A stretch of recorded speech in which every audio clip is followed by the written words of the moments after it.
Hello, Gemini. Welcome to Ula Tea Leaf Readings. My name is Lenor, and tonight I'm going to be reading your tea leaves. So, Gemini, tonight we have the Prince of Wands. Yes, very fiery. Feels like a very volatile, very volatile energy. Whenever we're dealing with those kind of prince archetypes, right? So, but not a bad thing. This is like somebody who is very passionate, almost in a kind of youthful way. Like, I don't know. I guess the older I get, I look around and I think, it would be very difficult for me to really align myself with anything, like to really believe so deeply in something that I would join, I don't know, some affiliation or institute or whatever. But I guess it's always kind of been like that for me, though, to be honest. But honestly, I have always admired those who have great devotion, to their ideas, to their faith, their devotion to exploration and their curiosity and so on and so forth. So when I see this card, that's the feeling I get. It's like when you see your nephew after their first year of college, and they're still very, very excited about what they're studying and, what they're going to do with all of that and where it's going to take them in life. And yeah, so that is the energy, and it's a potent one. Now, I'm not saying that it has to be a young person. When we older people, if you are older like myself, when we run into something that really gets us, quite enchanted with it, that is a fantastic feeling. I don't know about you, but when I find something beloved, it gets to be everything I think about, right? For me right now, it's about gardening, and I've been working on, and this is kind of a little secret, but I've been working on a little book, a little book that I might put out in the next few months here. But we'll see. So anyways, Gemini, let's see what these tea leaves are going to tell us. What are they going to tell us today? What's going on with dear Gemini, and Gemini season, no less? I should say happy birthday to all the Geminis. And if your birthday happens to be today, super duper happy birthday to you. If it has passed, happy belated birthday. And if it is coming up, I wish for you such a wonderful, wonderful birthday and year ahead. All right, let's go ahead. We're going to take a look. Oh, yes, and immediately I see we have a satyr right here. Right here.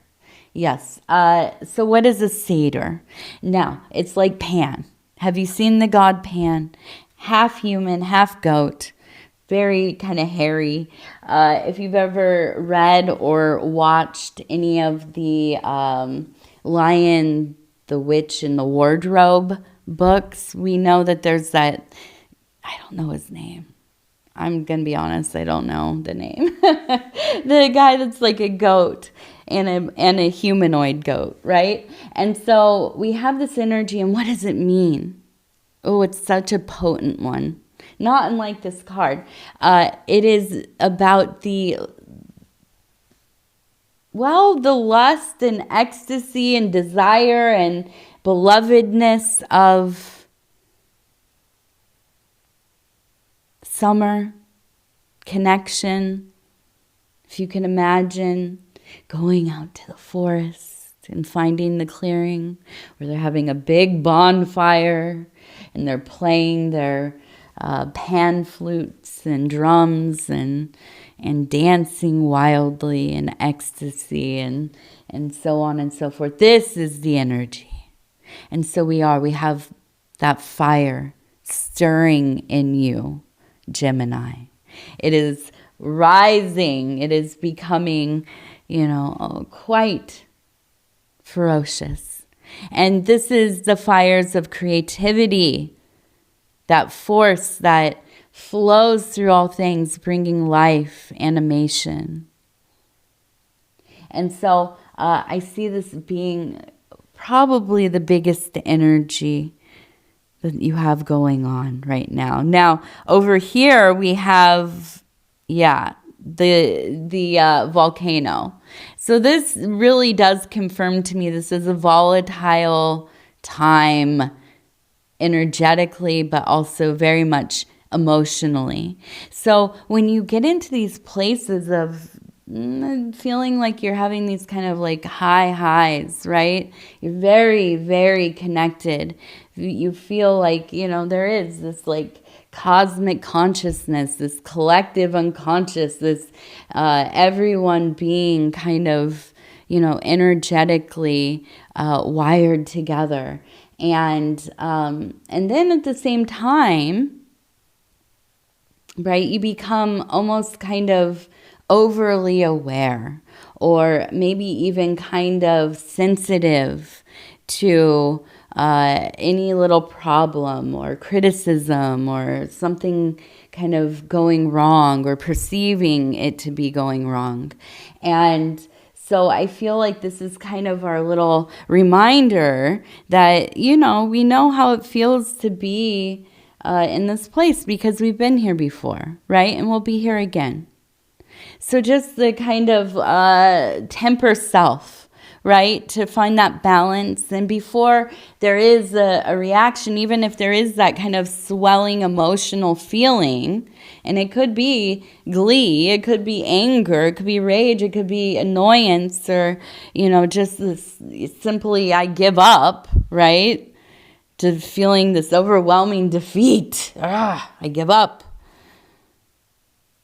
But reminding ourselves, this too shall pass, and I don't need to react to this. I can just feel it and let it go. I read something, or maybe it was in a video, I can't remember, but maybe a month and a half ago or so, about how our emotions only last for, I think it's about 30 seconds. Now, I was going to say 9 seconds, but I think it was more like 30 seconds. And then if we can just sit in them and let them go without really putting any more deep thought into it, or, kind of feeling this thing and then grabbing it and thinking, yes, this is how I'm going to go for the rest of the day, right? Just letting it pass, I feel I've been really, really trying to be aware of this for myself when I get annoyed, when I feel like I'm going to start raising my voice. And I talk loud. I am a yeller, but it's more of just I speak loud. And I think it's, it has to do with like being neurodivergent, but it also, I start to feel frustrated, or I'm not being heard, or, it's getting louder in the room, so my voice is getting loud, this kind of feeling. But it's like you stop and you think, okay, I'm not going to plug into this one. I'm feeling overwhelmed. I'm feeling overstimulated. I'm feeling, emotional. I'm feeling like angry. I just want everything away from me or closer to me, whatever it is. But you notice it and you let it be. Before you know it, not always, but yeah, most often, before you know it, you don't even feel this way anymore. You're on to the other thing. You've been distracted by something else. I don't know. It works for me. So, a reminder that maybe we have to be aware of how we're feeling and reacting.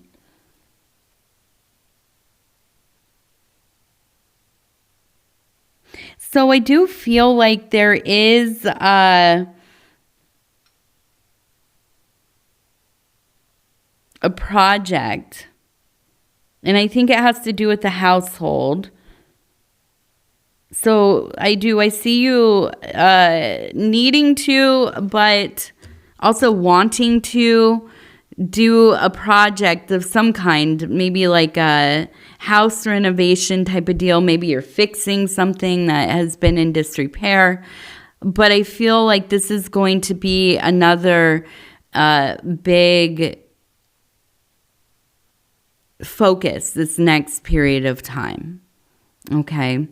It feels successful. I mean, I'm seeing flowers, so I'm feeling like you feel good about this. Now, we also have a person standing here, and they have a head forward and a head backwards, very much that kind of Janus energy, the past and the present, but also holding a torch that is a flame. We also have a person up here who is being followed by a serpent. And we have another person up here who is holding a flower, it looks like. And down here,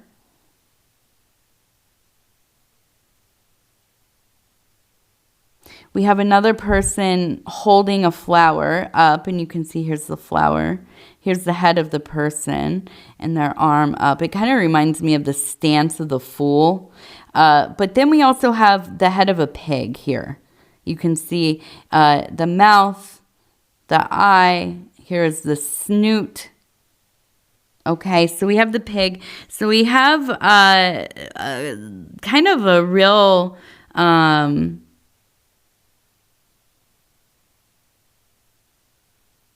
like a Circe kind of feeling, a goddess of magic.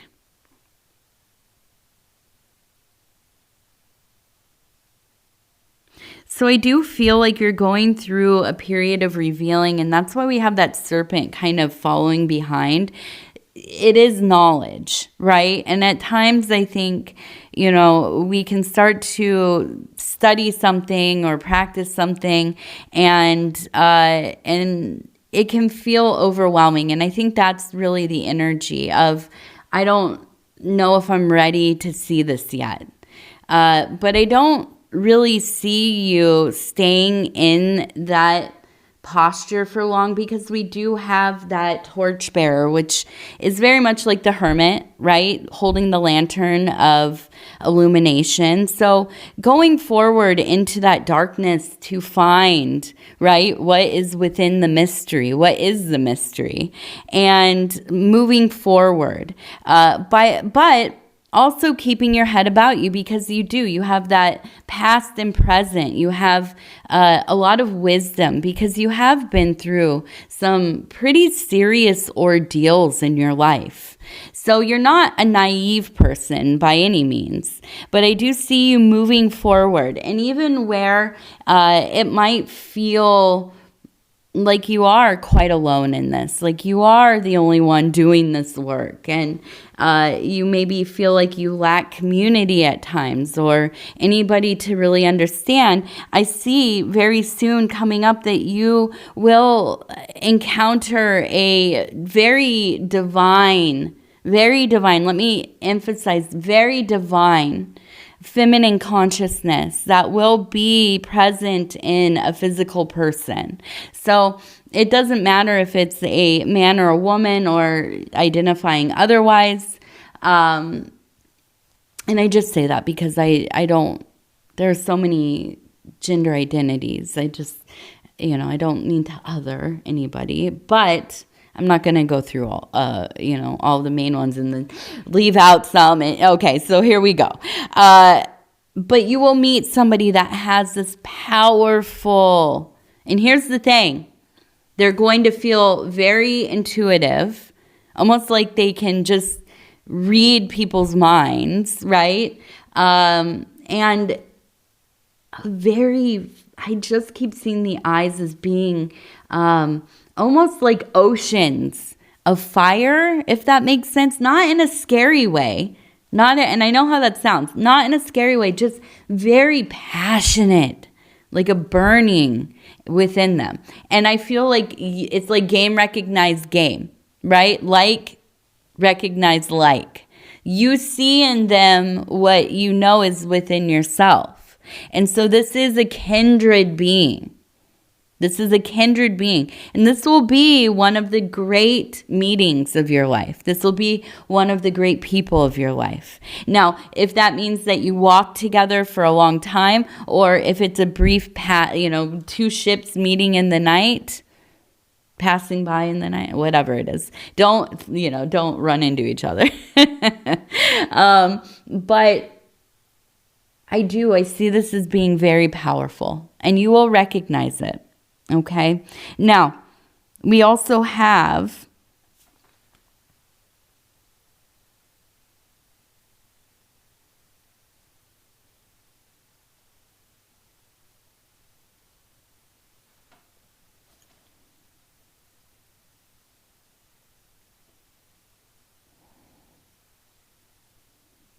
that Fool and that magical energy.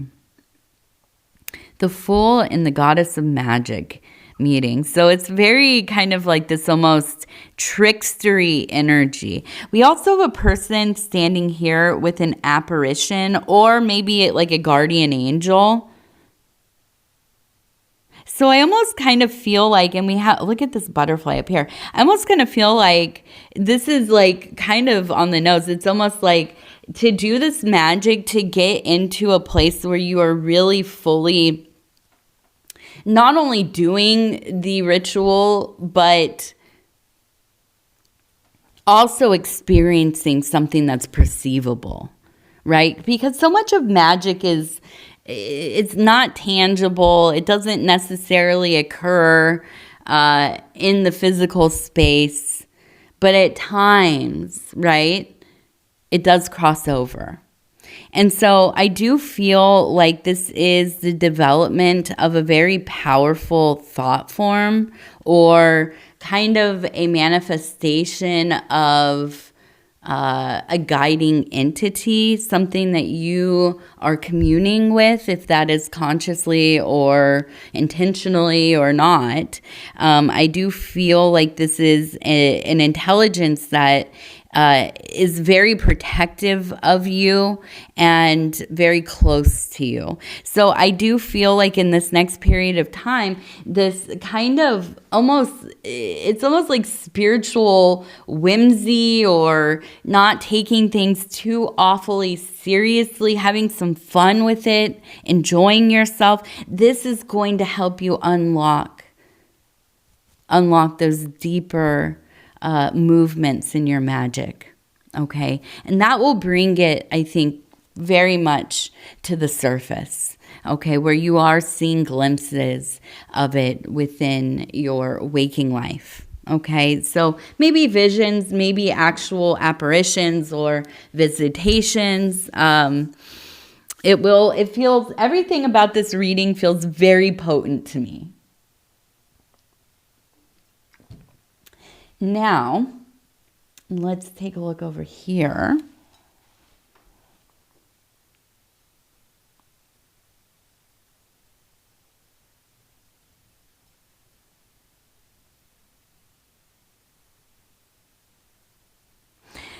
So I feel like a lot of this movement is kind of either on the heels of or building up to a tower. Now, I don't mean a tower that is being destroyed. I mean a tower that is a fundamental piece of your life. Okay? You're building something that I believe is upon the rubble of something else that failed. And that could be a relationship. It could be, a career, maybe, a house.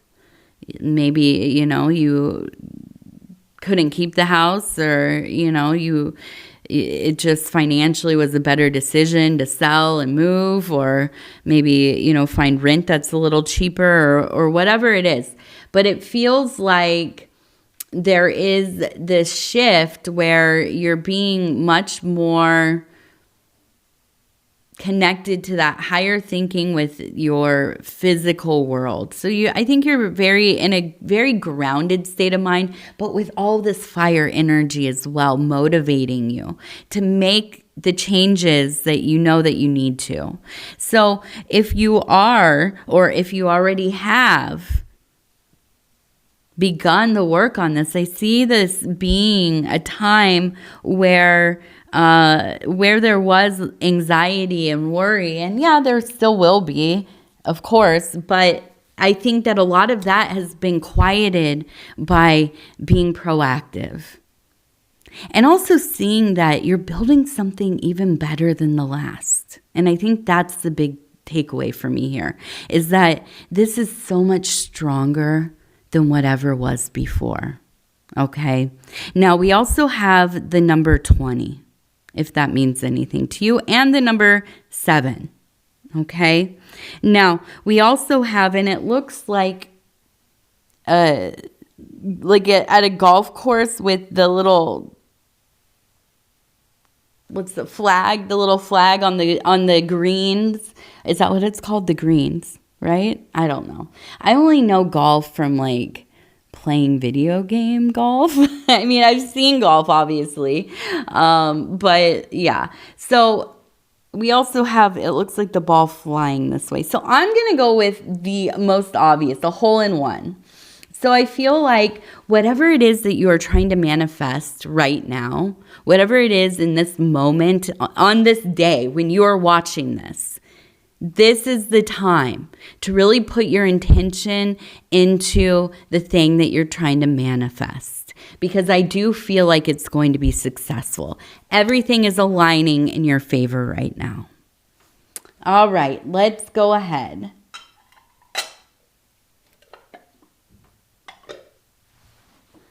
We're going to do our 3 lucky numbers. Oops, number 75, number 75, number 65, number 65, number 80, and number 80. All right, and then we'll do our Wild Bohemian affirmation cards.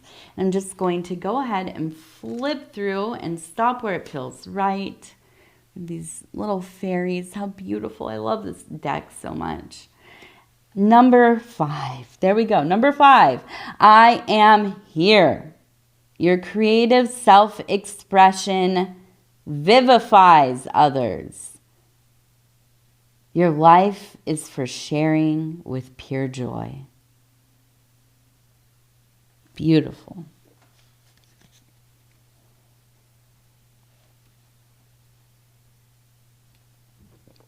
Okay, now we're going to end with our Dreamers deck. And I'm going to just go ahead and flip through, stop where it feels right. And it says, I know that my future self will thank me for the hard work. I am doing the work. I am doing the work. Yes, you are, aren't ya? Oh, and it's not easy, but it needs to be done, doesn't it? All right, Gemini. I want to go ahead and tell you I love you because I do. And I want to thank you so much for spending your valuable time with me. It's always such an honor, truly. It really, really is. And if you want to like, subscribe, or leave a comment, I would love to hear from you. If you have a prayer request, you can put it in the comments, or you can send me an email over at ulaishere@gmail.com. It might take me a while to get back to you, but I promise you, I read the emails and do the prayers. Absolutely. Send the energies. Sometimes it does take a while for me to answer my emails. I have decided, or this is a while ago, I decided to advocate for myself to myself and only respond to so many comments or emails or text messages in a day, because it becomes overwhelming, And, honestly, I think some people forget, and even myself, I forget too, that us here on these YouTubes, this includes my husband and anybody else making content, we're just people. We're just people, and we're doing our best to figure out how to navigate this thing and to also be available to people to some degree, while also holding firm boundaries, because, we also have lives outside of this. And yeah, I mean, that's just, I know not everybody always thinks of that. And I'm the same way. Listen, I'm big into podcasts and all kinds of content. So, even I forget that these are just people. So, oh my goodness. I'm trying to get used to a new water bottle I got. It's just like a very simple one. I've quit drinking soda, and I'm drinking just water mostly, and some tea and a little bit of coffee in the morning. But yeah, I'm trying to find the best way to carry my water around with me. I can't do those metal cups because they feel like they taste like metal. Everything in it tastes like metal to me, which I guess I'm pretty sensitive to stuff like that. So just trying things out. If you have any recommendations for cool water bottles, let me know. Yeah, and other than that, I'm just rambling at this point. I got to get going. I want to tell you again, I love you, and we will talk soon. Take care of yourself, Gemini. Happy birthday. Good night.